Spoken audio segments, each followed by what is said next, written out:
Adventurous audio. From idea to ear.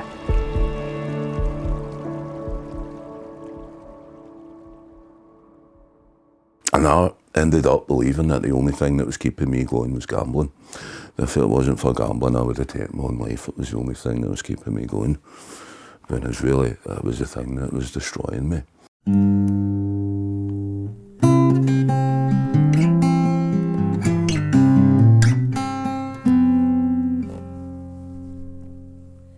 This episode of Speaking of Suicide is a very stark and honest account of a descent into the grips of gambling addiction. It's not a particularly easy listen, and if it strikes a chord, do press pause and get some support if you need some. You'll find the details for Mikeysline in the show notes, where you'll also find the details for how to get in touch with GA, Gamblers Anonymous. I'm Pennie Stuart, and this is Speaking of Suicide podcast, where we're hearing from Dean. I was born in Edinburgh, and my stepfather was in the army. So I left Edinburgh probably around about when I was 7, 8. No, didn't go far at that point, moved to culminating, and then we were going to move to Hong Kong. And then I spent some time in England, spent some time in Northern Ireland, back to Inverness, and spent some time in Germany. When I was at school in Inverness, we were posted back to Germany during the time when I would be doing hires in 5th year. So if I wanted to stay on and do a 6th year at school, I was going to have to do it in Germany, which would mean switching to an English syllabus where we'd be doing A-levels. So I ended up leaving school from 5th year. I got enough hires. I actually stayed with my girlfriend's parents for a bit at the end of it when my parents had moved to Germany. And then she herself wasn't planning on going to university after 5th year, but she applied to get into medicine at Aberdeen through clearing, and she got a place. So she also left in 5th year. So we both left in 5th year, but she was in Aberdeen studying medicine, and I was in Dundee studying law. And then that relationship was going to break up, and I wasn't going to take to that. I didn't deal with it too well. It was dark, it was miserable, it was too much pain. I just wanted it to end. And as soon as I decided I've had enough, this is it. It's like the whole pain, everything lifted and everything became manageable again.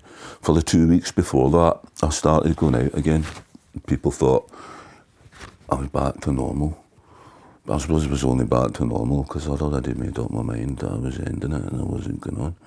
Just didn't work out like that. But what had happened in between, and this would be my first gambling spell, was that in the union there was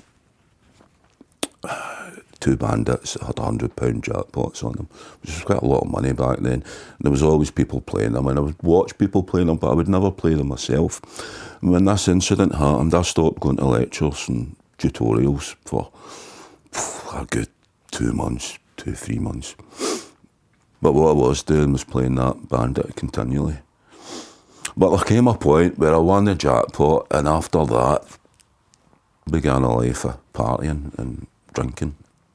And I remember my sister coming down from Aberdeen and my mum threatening to come across from Germany, and I just decided, I drank a lot for the rest of that term, and I partied a lot, and I had a good time. But the problem was going to be, I associated that gambling with getting over that. And the next relationship that I was going to end up in, that was serious, when that ended, I was going to go back gambling again for a spell. And we're now talking, there's going to be maybe a good 10-year gap between that initial gambling and I've been involved in a second relationship. And when that second relationship ended, I had such a strong association with gambling at university. Helped me get through that breakup, that I was then going to go out gambling again quite heavily when the second relationship was going to end. Looking back, are you able to put into words or describe for me what you think gambling at that Bandit, what you got from it, what it felt like when you went and played the machines, when you had been in such a difficult place? What was it giving you? No pain, no nothing. Everything had gone. It was total escapism from the situation that I was in, where it just all became about this machine and beating this machine. Everything else was blanked out. It was later going to be explained to me by a psychiatrist that 90% of the time we are in control of our emotions and 10% of the time we're not in control of our emotions. And it was one of that 10% when something like that happens, that I'm not in control of your emotions. As explained to me, it's just a cycle of like depression, hurt, pain, whatever, it goes up. It reaches its maximum point and then it's going to come down and subside and you're going to end up at the other end. And he said to me that the gambling that you did, it took your mind away from it and you were able to escape from it. But as soon as I walked away from that machine, it was all right back there. The hurt, the pain. I remember walking out Old Perth Road and seeing a bus going to Aberdeen and just in bits and had to get back to my room because I couldn't handle it. So it was either at that machine or walked away in my room. It took everything away. But what he says in the background is you're just going through an emotional cycle. The gambling is just giving you an escapism from what you were going through, but your emotions, they peaked and are now going back time. He says, big problem for you is you're 17 years old, you're away from your parents for the first time, you're surrounded by other people that are all 17 and 18. There's no adult in your life to ground you at that period of time. You would end, he said, I would have ended up at the point that I ended up at, whether I gambled or didn't. It's just that the gambling blocked it out for a bit. But it doesn't affect that cycle of emotions. But obviously, this is going to be a good 15 to 20 years, longer than that, 20, 25 years before I go for any help. So I'm oblivious to any of this. To me, it's just a relationship ended, which was the first relationship I'd been in. I couldn't handle it. Things got really, really dark. I did not want to live or go on. And in my head, gambling saved me from taking my own life. They say that gambling had nothing to do with it. It was just a break. Because as soon as you walk away from that machine, all that emotion's still there. That is just time. But you've no adult in your life to ground you at that point. An association is every breakup I was going to go through from that point on was going to be an absolute nightmare. And I was going to gamble.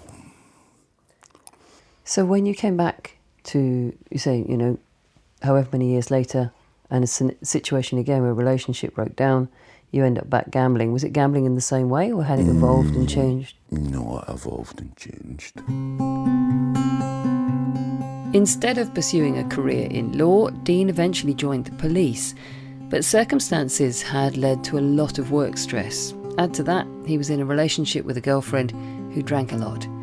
Then one day, he found himself in the bookies to put a bet on the Grand National for his girlfriend and her mates. And I'd only ever been in our bookies a couple of times. And there was tax and that, and the place was mobbed. And by the time I'd written out what horses they wanted and all that, the race was already off. So it was like, I'm already here. I ended up staying, and I put it all on the next race. And I won. And all their horses that they'd picked, they all didn't win. And I remember that day our Hoover was broken, so I was going, I had to put these bets on, and then I was going next door to the bookies. There was a electrical shop, one of the ones that was owned by the power companies at the time, and I was going in there to buy a Hoover. So I ended up with all this money, and now this Hoover didn't cost me anything. But it was at a time there was still an awful lot of stress at work, and say during that afternoon, I completely just took everything away. It was, I could forget about everything that was going on at work. It was just escapism. And I started, at the time I only had like every fourth weekend off. But I started at a point was going there on Saturdays, which was only going to be once a month to start with, because I only had 1 in 4 weekends off. It wasn't a thing, but it provided an escapism. She was going to take a job as a business rep at that time, because she worked for like an interior design wall covering company that was based in Partick. And she was now not going to be in Partick, she was now covering the Highlands and Northern Ireland. She was going to be away for 4 or 5 days a week, back for 2 or 3 days a week. And at that point, that's when I started, because my days off would be during the week, most of my days off. And more often than not, I found myself in there. And I can't even give you a time scale of when it went from going on Saturdays to going on my days off. That might have been over a period of a year to being there every day of the week and lying about where I was. Money wasn't really going to be a problem at that point either, because I think we were just lucky at the time that we bought a flat. It was the first flat that we bought. I think it was like £48,000, but it was going to be sold for £110,000, and by the time that one had sold, we'd already bought another one, and then it was going to get sold, so we were going to make a lot of money. I was going to make an awful lot of money in buying properties, doing them up, staying there for a year so I didn't have to pay tax on them, and then moving on to somewhere else. And then the money that I was making from the police as well, so I had a lot of money. But at that time, bookmakers were closed at 5:30. It was 6 o'clock during the summer. They weren't open on Sundays. They were closed on Good Friday. They were closed for quite a long period at Christmas. They could be closed for a week over Christmas, depending when Christmas Eve was going to fall during the week. And because I was working shifts, it controlled the amount of gambling that I could do. There was no online gambling, you'll remember. And I knew a couple of people that had telephone accounts, but I never had a telephone. I wouldn't do that. I didn't want people to know what I was doing. I didn't want there to be any trace that I'd gambled. So I would only gamble in bookmakers. And because of that, and because of the job that I was doing, I was going to be a long period of time before I was going to have money problems. If you didn't want people to know what you were doing, there must have been at some point where you decided that you were doing something that other people wouldn't approve of, that it was a problem. What point did it become, it starts off as a solution to how you're feeling, but there must have been a point where it shifts, if you're hiding it, to being something else, by the sounds of things. Because why are you hiding it? Because I'd started to lie about. It's like I needed it. It's like it was helping me get through life and situations in the police. But it was taking up that much time, and I didn't have a lot of time. It's like I just needed to do it. It's like I'd never tried to stop, so I didn't know I could stop. But it was having to make up excuses to cover up where your time was going. It's like I remember missing a birthday party because I'd gone in like maybe 2:00 on a Saturday afternoon, was going to have just planned on, there was like 3 races that I'd picked out, 3 horses that I'd picked out, and I was still there at 5:30 at night. And now I've not got enough time to make it from Glasgow back to Inverness for one of my close friends' birthdays, because it's going to have started, and they think that I'm already, because I'm already like, I've already told them, you know, I'm going to be there at 5:00.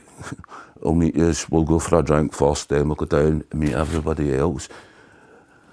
But I'm still on the bookies at 5:00, and I didn't plan to. It's just, I couldn't, once I'd started, I couldn't pull myself away. So you're not going to turn around and say, sorry, I didn't make it because I was in the bookies. They're going to say, I left, I'd started to go up the road, the car's broken down.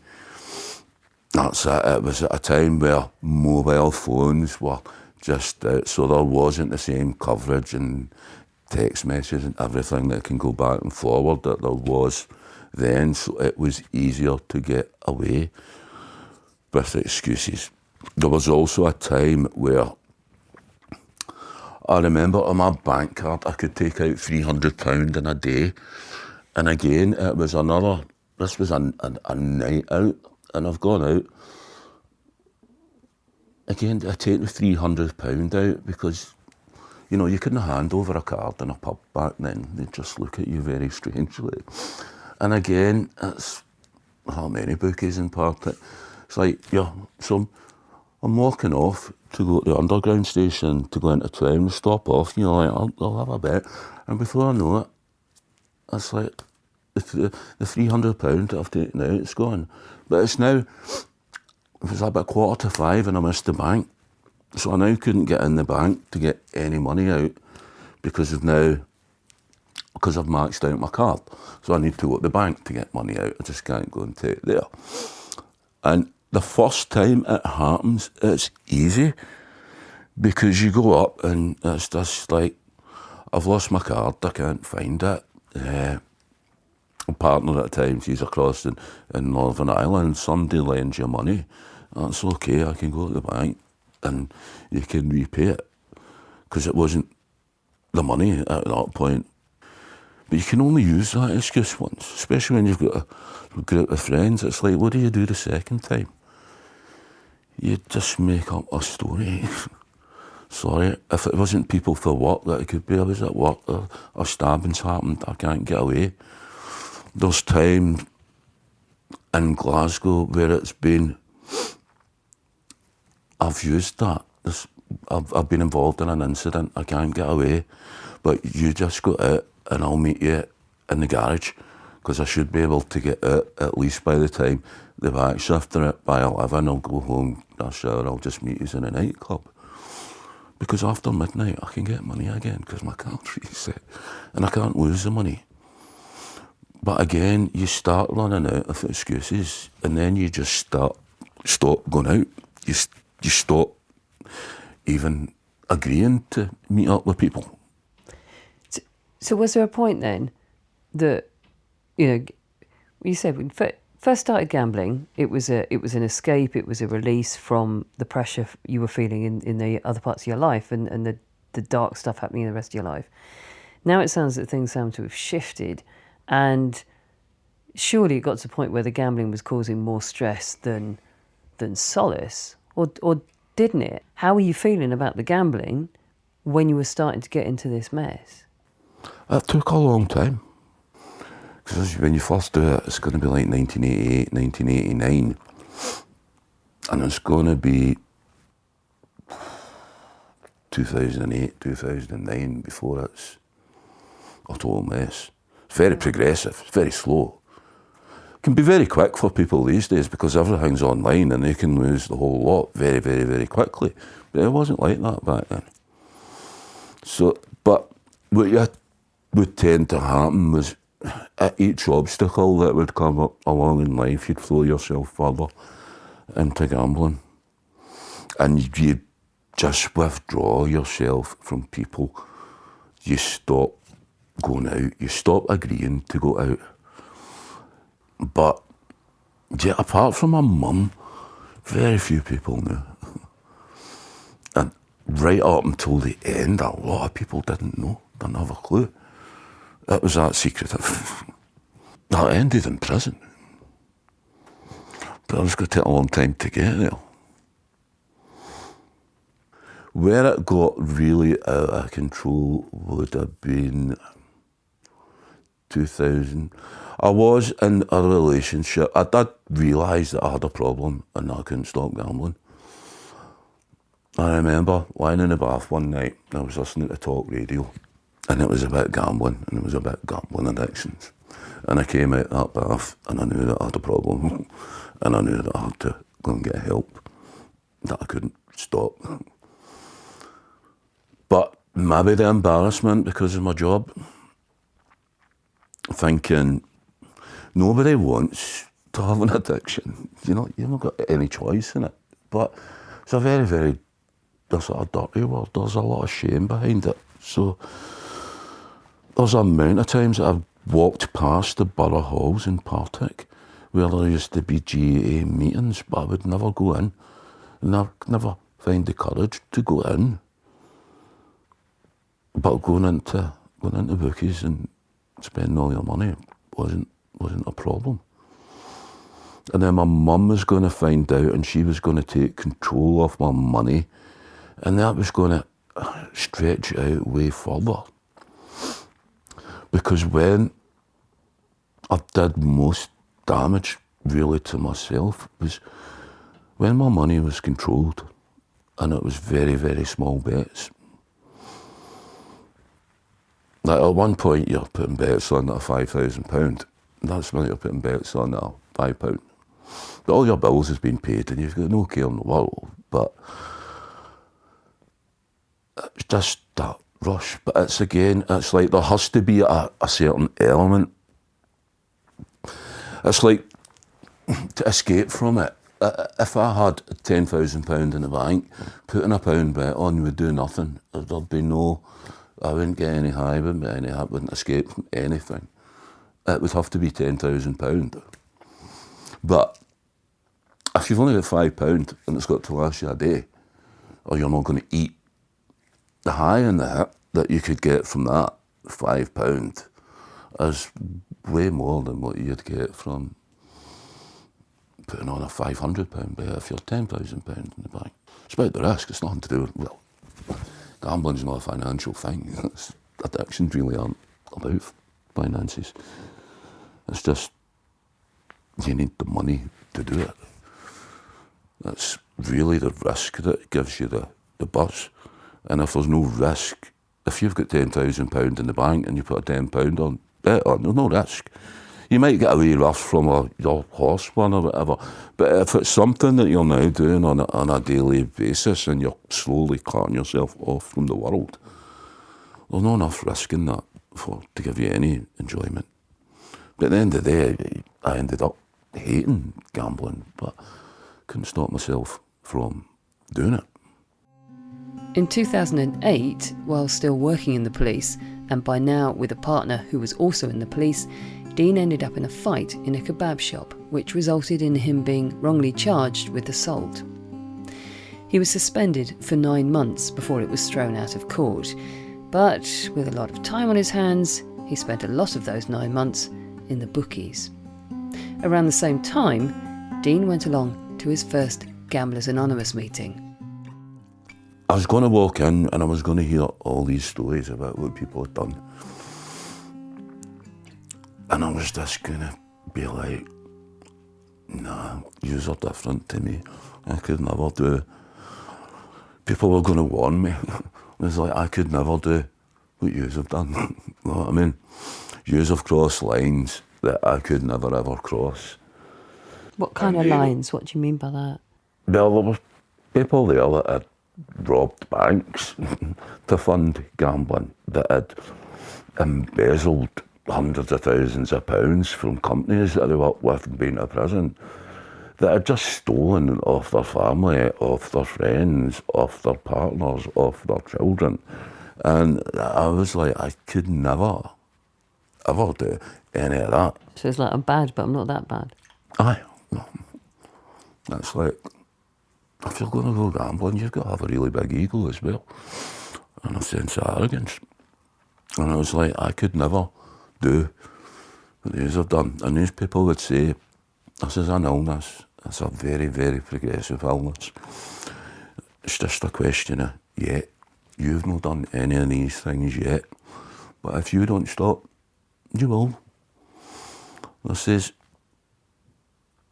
they were also going to tell me that I was going to get told that I was a very difficult person there. And the way they were going to word that is, see, the more intelligent you are, the harder it is for us to deal with you. It's like somebody comes here, right, they're not that intelligent, they're not the world's brightest, they just know that their life's a mess, they need help, we tell them what to do, they do it. The people like you come in here and you question everything. You think you can control it when you can't control it. You don't get that it's an illness. You want to know why. You're always justifying things. It's like the more intelligent you are, the harder it is for us to deal with you. And say, at that point it says, what you have to do is, you don't think it's an illness. And I didn't. I thought that these people were sitting there and they'd all tell me that they'd tell you their stories, what had happened to them, really horrific things that would terrify you. And I thought that when they said it was an illness, that they were telling me that it was an illness because they were using that to justify the things that they had done, and that they really had control over that lines that they had crossed, and that I wouldn't be able to cross that lines. I'm not like you. And they told me that I just needed to shut up and listen, because they didn't know anybody who had not gone there and just turned up every week that would eventually get it. And some of them get it in week 1, and some of them it takes 10 years to get. But as long as you come back every week, you will eventually get it and understand it and accept that you have no control when it comes to gambling. There's a part of your brain that's wired differently, that doesn't know risk like what other people know it. And they said, you would be better off sitting in here. What you should do is sit down, listen, and just pretend you have an illness. Because if you look at it like an illness, it's really easy to deal with. Because what you're doing is you're out there and you're pretending you've not got an illness, and you have way past. Because they're going to give you a lot of questions that they're going to be asked to answer when you first go there. And basically, there's like 20 questions. If you answer more than 7, you've got a problem and you need help. But you've still got another 13 questions to go through before you're robbing banks and killing yourself before you get to question 20. The first time I went to GA, I answered yes to 12 questions. When I was going to go back, it was going to be 20. And question 20 is, have you ever thought about killing yourself? So I was going to go from 12 questions to 20 questions. It was only going to take me might have taken me 20 years to get there, but it was only going to take me 3 years to get from answering yes to 12 to answering yes to 20. And I remember the day when it was a Friday afternoon meeting in Partick, and it's the last one I went to before I walked off. And the next time I was going to see them was after I got out of prison. And my boy in there, he won't mind me saying it, and he says to me, if you're really lucky, you're going to end up in prison, and it'll give you a long enough break to break the cycle. If you know you're going to end up dead. And I walked out of there thinking, that's the biggest lot of rubbish I've ever heard. After his 9-month suspension, during which his addiction spiralled, Dean was given a role in productions looking after money, drugs and firearms which had been seized during police operations. The idea was it would get him used to coming back into a police station each day and ease him back into work. The problem for Dean was that it also gave him ready access to money and to drugs. And when work stresses continued to pile up, it all became too easy to start taking the productions for his own use. I had £5,000 and a lot of drugs, and I just took all the drugs, a pile of alcohol, and went out gambling with the money. And that was probably where it started. And at that point, I didn't care. I didn't even try and cover it up. I made no effort to cover it up. Because I'd had enough by that point. There'd been so many things that had happened over that 13, 14 years that led up to that point. It was just like, I've had enough here. And I was going to then end up, to start, most of the money that I was taking was to buy cocaine. It wasn't to go gambling. But the gambling was going to come in. And then there was going to come a time where you've now taken £200,000. No, £203,000. And eventually I sent them a text message saying, this is what I've done. I've left them production bags for money in my hall. The keys is on fucking radiator in the hall. I'm away to sort my head out. I'll be back on Sunday. And basically that's really what happened. But there was a point when I did it, I didn't care about getting caught, because it was like, I'm not doing this anymore. I've had enough of life. I'm going to kill myself. If Dean's story is striking a chord with you and you need someone to talk to, then you can text Mikeysline on 07786 20 77 55, or you can contact them via Messenger, webchat and WhatsApp. And the number for WhatsApp is 01463 729 000. And all those details for Mikeysline are in the show notes, where we've also put contact details for GA, Gamblers Anonymous. Dean didn't kill himself, but he ended up in prison for 18 months. While he was inside, his mum was diagnosed with stage 4 breast cancer, and Dean was released early. For the last year of his mum's life, he became her carer. I went back to GA. I was in GA during that period. I was looking after my mum. Up until the last 3 months, she'd ended up in hospital. And was now too ill for me to leave. And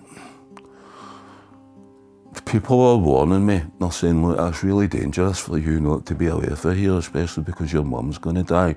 And in my head, look, it's all right, don't worry about me. I can't gamble because I'm going to be with her every day. And I was still in touch with somebody from Inverness who was in GA at that point. So I'm like, look, I'll be fine. I can't gamble. And obviously when she's dead, after she's died, I'll be back. She died on Thursday. It was just before midnight on a Thursday. I drove down to Fort William on a Sunday and went gambling. And I'm now gambling with money that she's left me. And then after 3 days in Fort William, and I went to Fort William because I know that many people in Inverness, I was scared that somebody would see me in Inverness. But after 3 days, it's gone. I didn't care anymore. Then I went down to Glasgow and stayed with a friend for about 3 weeks. And then when I was in Glasgow, I went back to my Partick meeting. And at the end of the meeting, boy Stevie, he won't mind me saying his name, says, right, we'll go for a walk, go for a coffee. And I'd gone in and reported that I hadn't been gambling when I'd done this 2 weeks of gambling. But not only that, it's people in GA and Inverness knew I had, because Mark had caught me. But Stevie always knew when I was lying. And he just says to me, look, if you don't change, you don't change, and nothing's going to change for you. And until you change, on the point. And I was supposed to be going out the next again night, but I couldn't get that out of my head, and I drove back out to the croft, and it was going to be maybe 8 years before I left it. It's like I was sick and tired of myself. I didn't want to cause any more trouble. Didn't want to be a problem to anyone else. It's like there was going to be times when it was going to get really dark because I just decided. There was times when I really wanted to end it, but because I didn't want to be a burden on anyone else or cause any more trouble, I knew the effect that would have on me. I mean, I spent maybe 2 years of my police career working in a sudden deaths department, dealing with suicides, knowing the effect that it has on people. Having to interview family members like 2 hours after somebody's killed himself. I think that probably had a lot to do with it as well. But I wanted to and I couldn't. And it was like, you're just getting up and you're just going through the motions of life for the sake of doing it. Dean, you've clearly been through, I mean, a huge amount over a massive, a long period of time from, right when you were at college or whatever, studying, and it's been this up and down all the way along. How are you now? And what have been the key things that have got you to be able to be where you are now? Because I think anyone listening to this, there's going to be plenty of people who listen to this who go through some really dark stuff themselves. And if I was them, I'd be thinking, yeah, but hang on, what made you able to land where you are now? And I know it's never one thing, and it's a process in its own right. But where are you at now? And what would you be saying to someone listening to this who's thinking, if he can do it, surely I can do it, but I don't know where to begin? The first thing is, I've known people that have gone and destroyed their life through gambling, and they've never gone to get help, and they've killed themselves. They've taken their own life. But I personally don't know, and I've never met anyone who's gone for help who was then gone off and killed themselves. And I can only tell you from what it was like for me, that there was a time that everything was black, everything was darkness, and there was no way out. There was no light, there was nothing. It was just complete darkness, and I wanted it to end. And I was going to go to GA, but I was also going to have a lot of help from psychiatrists, from psychologists, from therapists, especially from GA. And it's like, there is no darkness. Nothing's completely dark. Even Stephen Hawking has proved that there's light coming from a black hole. There's always going to be a chink of light somewhere. The thing is, when you go for help, especially if you're in a 12-step program and you meet other people, you think you're the worst. You're going to meet people who've done far worse. And what's going to strike you about all them people is how happy they are and how successful they are in life. And they're going to tell you that you can get there too. You just have to do this. But it's going to be really, really incredibly difficult, because you're going to end up in a position where you can trust no one. And you're not even going to be able to trust yourself. And I ended up believing that the only thing that was keeping me going was gambling. If it wasn't for gambling, I would have taken my own life. It was the only thing that was keeping me going. When it was the thing that was destroying me. At the start, yeah, it was escapism, and it helped deal with certain problems that have come along in my life, but it was going to overtake all those problems and become the biggest problem. From the minute I went for help, I knew that no matter how dark there was light. There was a small ray of light there, and that was a door leading back to recovery, right? And although there's times you can't see it because things is that dark, You now know that it's there, and you're just not looking in the right direction. And how long have we been here? 20,000 years. And our main function is to survive. And I just think it's, before you go for help, you don't know that there's light there. Once you go for help, even if you relapse and you fall, you know it's not complete darkness. You now know that there is one chink of light there, back to that, through that door of recovery. You're just not looking in the right direction, but you know it's there. And I just think that we are so programmed to survive that it's now a conscious choice. Do I walk off into darkness and just end this and just bring this to a complete end? Or do you turn around and do you walk towards that chink of light? And I'm sure there will be people out there, because it affects people in different ways, who have gone and then have left and killed themselves. I've never met anybody that's done that. I've met so many people that have been on the brink of doing it before they went and walked through that door of recovery. I know people who didn't go through that door and have killed themselves, but I don't know anybody that went through it and fell off and did more crazy, insane things and then took their life.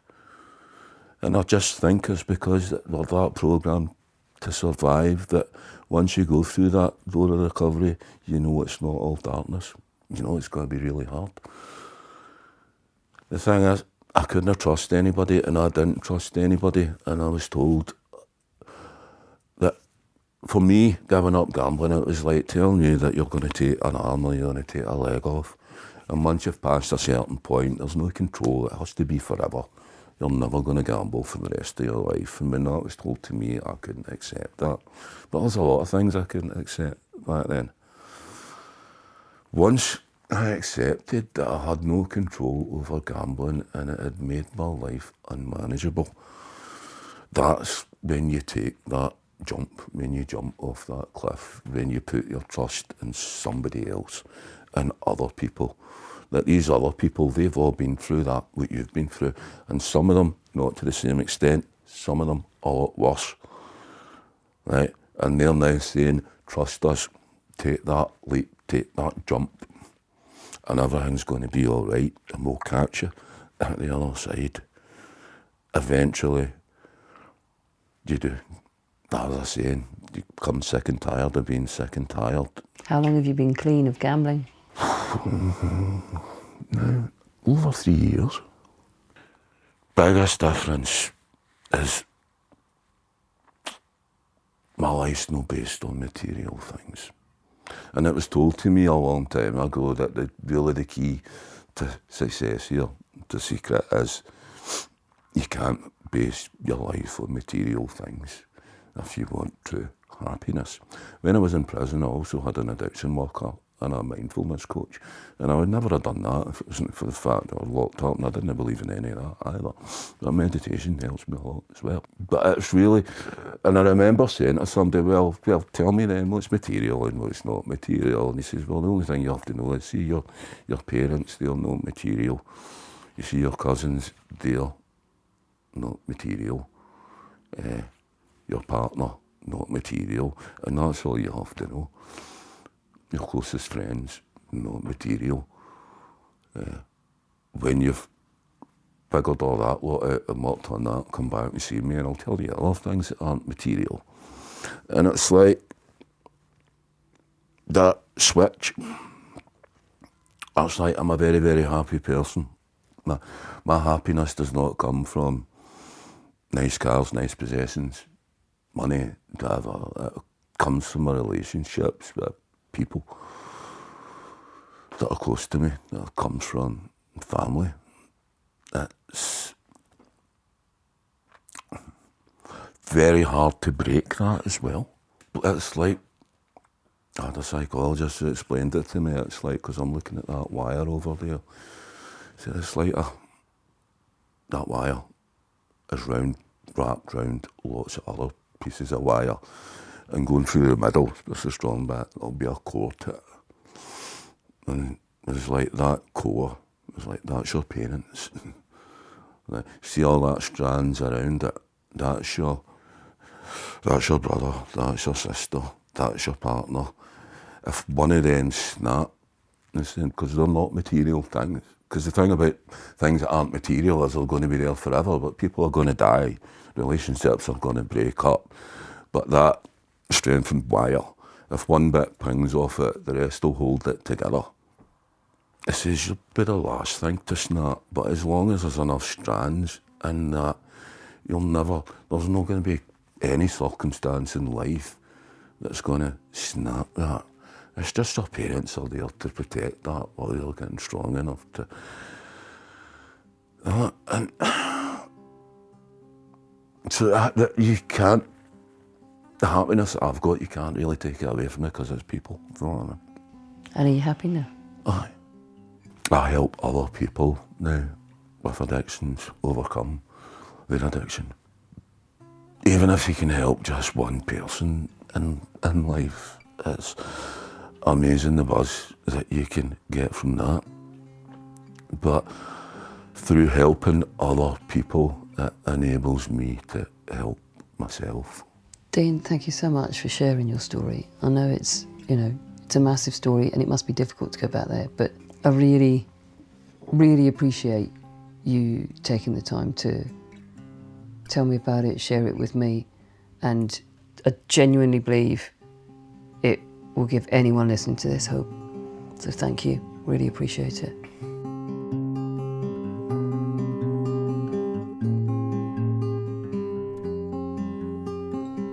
I was talking to Dean Burnett. Don't forget, if you need someone to talk to or some help, then you can text Mikeysline on 07786 20 77 55, or you can contact them via Messenger, webchat and WhatsApp. The number for WhatsApp is 01463 729 000, and all those details and links are in the show notes, along with the details for Gamblers Anonymous. Speaking of Suicide is funded by Mikeysline, and the platform is sponsored by Highland-based family firm D&D Paving Limited. If you'd like to sponsor an episode or indeed tell your story, then do get in touch. We'd love to hear from you. You can email BeTheChange, that's all one word, BeTheChange @mikeysline.co.uk. Speaking of Suicide is produced by Adventurous Audio Limited.